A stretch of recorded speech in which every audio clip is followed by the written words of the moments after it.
पुत्र प्रेम। प्रेमचंद जी की लिखी हुई कहानी है। बाबू चैतन्य दास ने अर्थशास्त्र खूब पढ़ा था और केवल पढ़ा ही नहीं था, उसका यथा योग्य व्यवहार भी करते थे। वे वकील थे, 2-3 गांवों में उनकी जमींदारी भी थी, बैंक में भी कुछ रुपए थे। यह सब उसी अर्थशास्त्र के ज्ञान का फल था। जब कोई खर्च सामने आता तब उनके मन में स्वभावतः प्रश्न होता था, इससे स्वयं मेरा उपकार होगा या किसी अन्य पुरुष का। यदि दो में से किसी का भी उपकार न होता तो वे बड़ी निर्दयता से उस खर्च का गला दबा देते थे। व्यर्थ को वे विष के समान समझते थे। अर्थशास्त्र के सिद्धांत उनके जीवन स्तंभ हो गए थे। बाबू साहेब के 2 पुत्र थे। एक बड़े का नाम प्रभुदास था, छोटे का नाम शिवदास। दोनों कॉलेज में पढ़ते थे। उनमें केवल एक श्रेणी का अंतर था। दोनों ही चतुर होनहार युवक थे, किंतु प्रभुदास पर पिता का स्नेह अधिक था। उसमें सदुत्साह की मात्रा अधिक थी और पिता को उसकी जात से बड़ी बड़ी आशाएं थी। वे उसे विद्योन्नति के लिए इंग्लैंड भेजना चाहते थे। उसे बैरिस्टर बनाना उनके जीवन की सबसे बड़ी अभिलाषा थी। किंतु कुछ ऐसा संयोग हुआ कि प्रभुदास को बीए की परीक्षा के बाद ज्वर आने लगा। डॉक्टरों की दवा होने लगी। 1 मास तक नित्य डॉक्टर साहब आते रहे, पर ज्वर में कमी नहीं हुई। दूसरे डॉक्टर का इलाज होने लगा, पर उससे भी कुछ लाभ न हुआ। प्रभुदास दिनों दिन क्षीण होता जा रहा था। उठने बैठने की शक्ति न थी। यहाँ तक कि परीक्षा में प्रथम श्रेणी में उत्तीर्ण होने का शुभ संवाद सुनकर भी उसके चेहरे पर हर्ष का कोई चिन्ह न दिखाई दिया। वह सदैव गहरी चिंता में डूबा रहता था।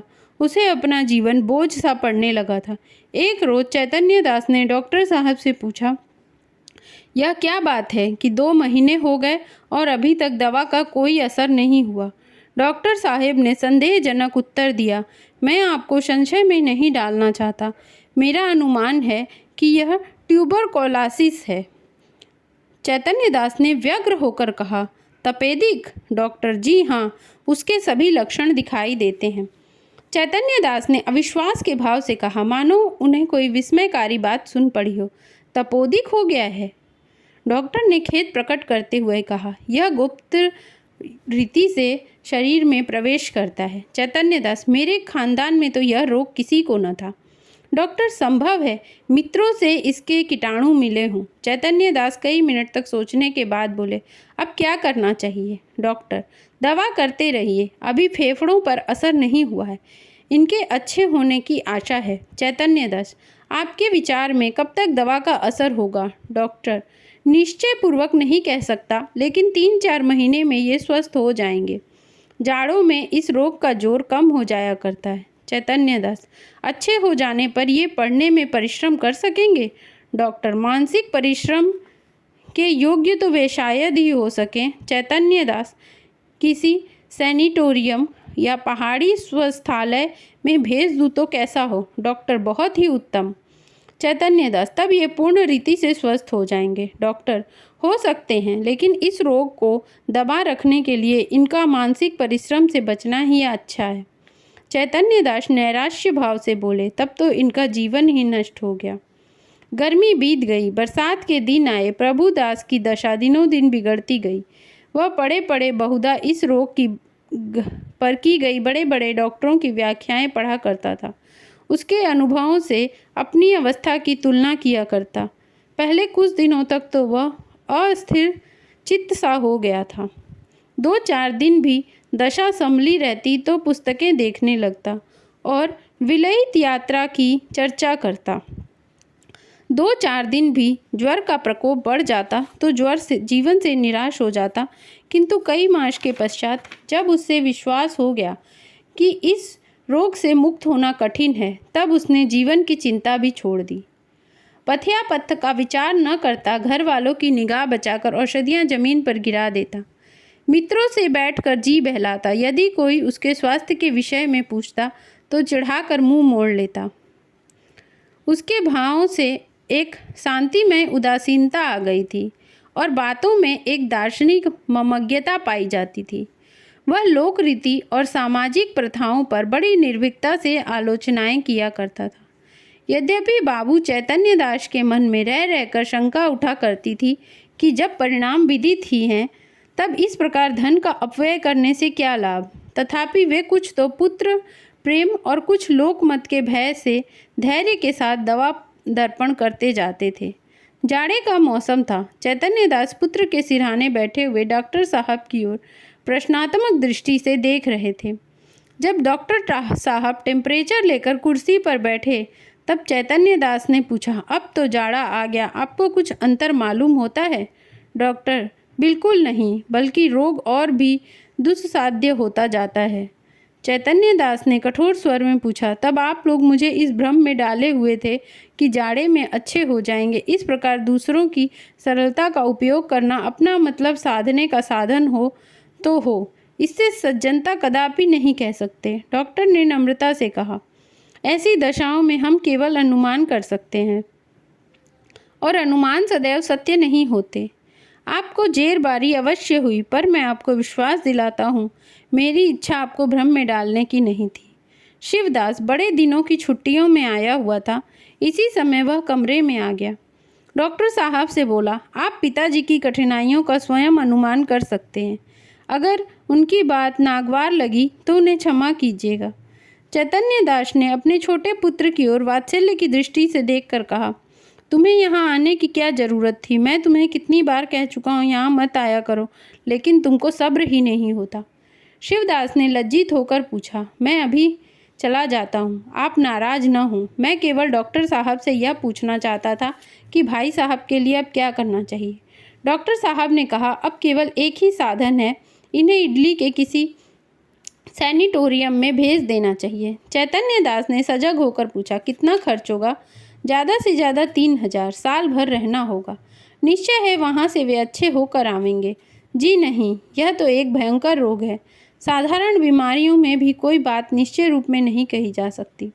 इतना खर्च करने पर भी वहाँ से ज्यों के त्यों लौट आए तो ईश्वर की इच्छा। आपको यह तस्कीन हो जाएगी कि मैं इनके लिए जो कुछ कर सकता था कर दिया। आधी रात तक घर में प्रभुदास को इटली भेजने के प्रस्ताव पर वाद विवाद होता रहा। चैतन्य दास का कथन था कि एक संदिग्ध फल के लिए 3000 का खर्च उठाना बुद्धिमत्ता के प्रतिकूल है। शिवदास भी उनसे सहमत था, किंतु उनकी माता इस प्रस्ताव का बड़ी दृढ़ता के साथ विरोध कर रही थी। अंत में माता की धिक्कारों का यह फल हुआ। शिवदास लज्जित होकर उसके पक्ष में हो गया। बाबू साहब अकेले रह गए। तपेश्वरी ने तर्क से काम लिया, पति के सद्भावों को प्रज्वलित करने की चेष्टा की। धन की नश्वरता की लोकोक्तियाँ कहीं, इन शास्त्रों से विजय लाभ न हुआ तो अश्रु वर्षा करने लगी। बाबू साहब जल बिंदुओं के इस सर प्रहार के सामने न ठहर सके। इन शब्दों में हार स्वीकार की, अच्छा भाई रो मत, जो कुछ कहती हो वही होगा। तपेश्वरी, तो कब? रुपए हाथ में आने दो। तो यह क्यों नहीं कहते भेजना ही नहीं चाहते? भेजना चाहता हूँ, किंतु अभी हाथ खाली है। क्या तुम जानती नहीं? बैंक में तो रुपए हैं, जायदाद तो है। 2-3 हजार का प्रबंध करना ऐसा क्या कठिन है?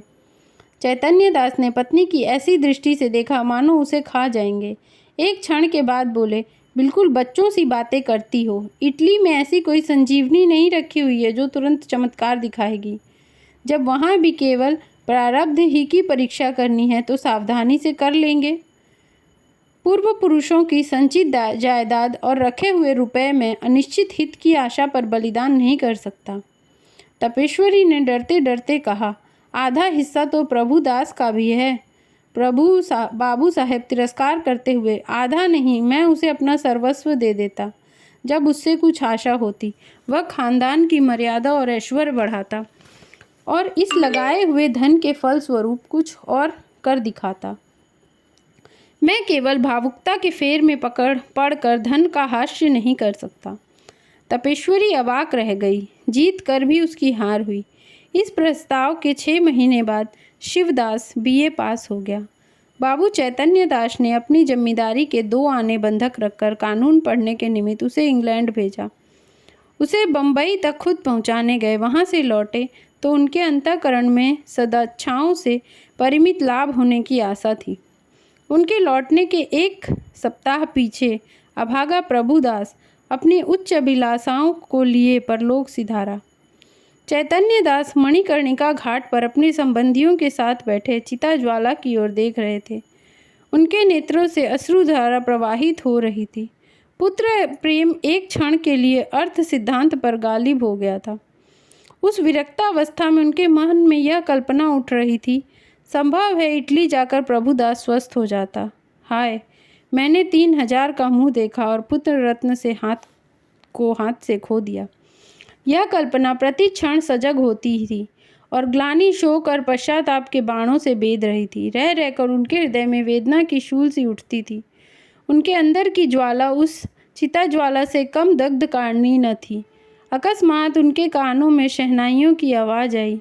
उन्हें आंख ऊपर उठाई तो मनुष्यों का एक समूह एक अर्थी के साथ आता हुआ दिखाई दिया। वे सब के साथ ढोल बजाते गाते पुष्प आदि की वर्षा करते चले आते थे। घाट पर पहुंचकर उनने अर्थी उतारी और चिता बनाने लगे। उनमें से एक युवक आकर चैतन्य दास के पास खड़ा हो गया। बाबू साहब ने पूछा, किस मोहल्ले में रहते हो? युवक ने जवाब दिया, हमारा घर देहात में है। कल शाम को चले थे। ये हमारे बाप थे। हम लोग यहाँ कम आते थे, पर दादा की अंतिम इच्छा थी कि हमें मणिकर्णिका घाट पर ले जाना। चैतन्य दास, ये सब आदमी तुम्हारे साथ हैं? युवक, हाँ, और लोग पीछे आते हैं। कई 100 आदमी साथ आए हैं। यहाँ तक आने में सैकड़ों उठ गए, पर सोचता हूँ बूढ़े पिता की मुक्ति तो बन गई। धन है ही और किस लिए? चैतन्य दास, उन्हें क्या बीमारी थी? युवक ने बड़ी सरलता से कहा, मानो वह अपने किसी निजी संबंधी से बात कर रहे हो। बीमारी का कुछ भी पता नहीं चला। हरदम ज्वर चढ़ता रहता था। सूख कर कांटा हो गए थे। 3 वर्ष तक खाट में पड़े रहे। जिसने जहाँ बताया लेकर गए। चित्रकूट, हरिद्वार, प्रयाग सभी स्थानों में लेकर घूमे। वैद्यों ने जो कुछ कहा उसमें कोई कसर नहीं की। इतने में युवक का एक साथी और आ गया। बोला, साहब, मुँह देखी बात नहीं। नारायण, लड़का दे तो ऐसा दे। इतने रुपए को ठीकरे समझा। घर की सारी पूंजी पिता के दवा दारू में स्वाहा कर दी। थोड़ी सी जमीन तक बेच दी, पर काल बलि के सामने आदमी का क्या बस। युवक ने गदगद स्वर से कहा, भैया, रुपया पैसा तो हाथ का मैल है। कहाँ आता है कहाँ जाता है, मनुष्य नहीं मिलता। जिंदगानी है तो कमा खाऊंगा, पर मन में ये लालसा तो नहीं रह गई कि हाय, यह नहीं किया, उस वैद्य के पास नहीं गया, नहीं तो शायद बच जाते। हम तो कहते हैं कोई हमारा सारा घर द्वार लिखा ले, केवल दादा को एक बोल बुला दे। इसी मोह माया का नाम जिंदगानी है। नहीं तो इसमें क्या रखा है? धन से प्यारी जान, जान से प्यारा ईमान। बाबू साहब, आपसे सच कहता हूँ, अगर दादा के लिए अपने बस की कोई बात उठा रखता तो आज रोते न बनता। अपना ही चित्त अपने को धिक्कारता। नहीं तो मुझे इस घड़ी ऐसी जान पड़ता कि मेरा उद्धार एक भारी ऋण से हो गया। उनकी आत्मा सुख और शांति से रहेगी तो मेरा सब कल्याण ही होगा। बाबू चैतन्य दास सिर झुकाए ये बातें सुन रहे थे। एक एक शब्द उनके हृदय में सर के समान चुभता था। इस उदारता के प्रकाश में उन्हें अपनी हृदयहीनता, अपनी आत्मशून्यता और अपनी भौतिकता अत्यंत भयंकर दिखाई देती थी। उनके चित्त पर इस घटना का कितना प्रभाव पड़ा, यह इसी अनुमान से किया जा सकता है कि प्रभुदास के अंत्येष्टि संस्कार में उन्होंने हजारों रुपए खर्च कर डाले। उनके संतप्त हृदय की शांति के लिए अब एकमात्र यही उपाय रह गया था।